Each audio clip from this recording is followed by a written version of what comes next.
Okay, for this video I'm going to try out some abstract sort of landscapes, maybe try to do a bit of pen drawing as well, maybe a bit of pencil drawing, I don't know, on this Yupo paper. It's a special type of paper, some of you would have already heard of it. It's been out for quite some time. It's not an organic type of paper, it's a synthetic paper made out of a type of plastic, I believe. So it's 200 GSM. I did have the option of buying the 400 GSM one, but I wasn't sure whether I'd actually use this or not.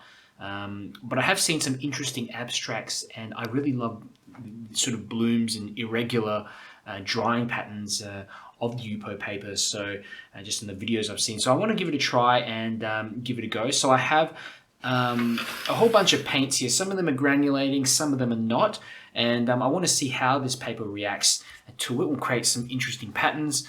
This is also a good way to practice if you're just starting out in your watercolor journey and just wanting to understand how colors mix, what they look like on paper. So I've already got a bit of paper here that's that I've removed earlier, but I'll probably pick up another bit of paper as well along the way. That's, you know, depending on how this goes. So I'm going to pick up a bit of granulating pigment. This here is cerulean blue.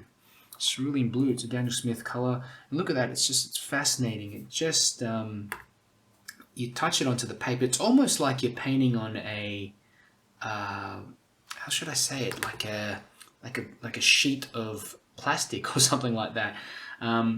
You do have some control over it when you first go onto the paper. I think when you say, if I try to drop in a bit of color, let's put in a bit of, this is a bit of ultramarine. If I go into an area that's already wet, okay, wow, so it really just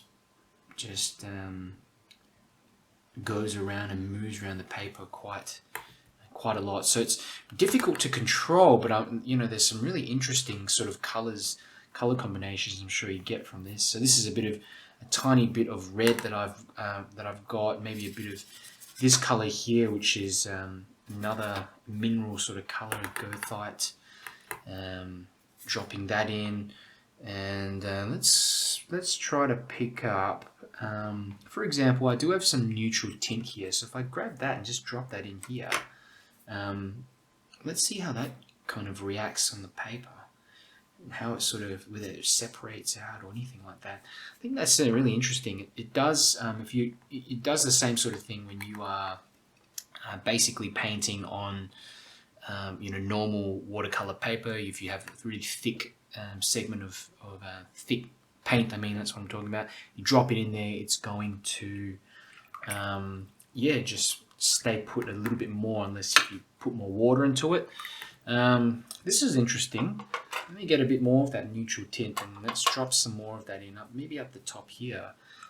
So it's really interesting. It kind of looks a bit like a, you know, like an aerial view of I don't know, of some kind of landscape, you know, when they have those aerial landscapes or whatever. So yeah, I think that's pretty interesting. Let's try some of this Naples yellow, which is like a really opaque paint here on that left hand side. Okay, that's kind of mixing around. I don't want to use too many colors as well, because it might start looking a bit kind of overwhelming in terms of the colors, because I do want to keep this nice cerulean blue in here, and then around the edges and things, yeah, have some kind of warmer colors and maybe some darker ones. So it's almost like a river or something like that running through, or a body of water. I don't know, I mean, indication of something like that. Anyhow, really fascinating. This is great fun to actually paint on, and there's probably there is definitely a reflection from the light on here, but once it dries, I'll upload a better photograph so you can have a look, but you can still see how it's reacting. Look at that, it's sort of just it's amazing. I don't know how to describe it really. It's almost, it's doing what it wants to do, but it's creating some incredible patterns and incredible combinations of colors that I've just never seen before. So this is certainly something new to me, and quite definitely quite exciting. So I think it needs a bit more like maybe darkness in on the edges or running through this section. Maybe a bit here, like that. There. I do like these earth colours running through. The granulating colours look absolutely incredible. Look at that. It's just sort of dried up with all these little speckled textures and areas on there. It's not 100% dry yet, mind you. We're going to have to wait until later to see what happens. So, you know, this here is some ultramarine blue, which is granulating. It's a granulating ultramarine, so I'm going to drop some of that in here. On that side, let's mix in a bit of this, you know, a bit of that color as well. Here, a bit here. Fascinating.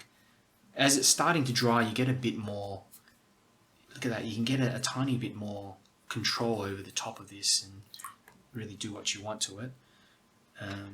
Let's get a bit more cerulean and drop that in here on the edges. Here, maybe a bit of cerulean here as well. I've got some yellow gold colour here, which I can just drop in around the edges. Do something like that. There. Kind of getting to the edges of the paper, and it's difficult now to. I might have to shift it and put a bit of card on the back. Yeah, I might just put it on top of here to make it a little bit easier to move around later, because it's. I do know this is going to take some time to. Certainly going to take some time to dry. Another thing you can do is, yeah, like what I'm doing now, you can sort of move the paint on the paper like this and create some interesting flow effects. So it's certainly good fun. I'm going to continue on and let's see what happens, what comes out of this. Some more darks, a bit more dark colours around the edges especially. I do want to just put some more running around the edges. Look at that, it's even resisting in some parts. But the good thing is that it definitely is painting on top of, it's painting on top of the paper. You know, when you use normal card like this, or just plastic, can you see it actually resists the paint, and it's very hard to get a even sort of line going through. But here on the Yupo, it actually, whatever you touch, it definitely paints over the top of. You know, that bit before was resisting a tiny bit, but apart from that, it looked pretty good. Bit more blue running through here, tiny bit more blue. Maybe some little splotches of paint. Let's try this. Some little blooms. What have we got here? Something like that. We haven't got to the edges of this yet. I'm going to put some more of this kind of earthen colour running through on the sides here as well. Here, a bit more blue here on that edge. Shift that across. I don't know, it doesn't look much like anything to me at this point, but the colours are just amazing. Wow. Quite surprised and having fun here. This is funny, it's kind of resisted the paint in some areas, but once I've gone over it a bit, it's completely fine. So more of this sort of stuff here, just flicking in some colour and seeing what it will do. I'm trying to also paint to the edge of the paper. It's like in some areas, like I was saying before, it resists. Like here, look at that. I can't go over that. Maybe if I get some darker paint, it might be better. Nope. Yeah. So it's, yeah, a bit odd. But for most parts of the paper, it does go over it fine. So, in a bit here, really helps to practice your kind of wet and wet technique. But that's incredible. Some amazing sort of patterns coming through like that. If you like this video, check out the playlist on the right.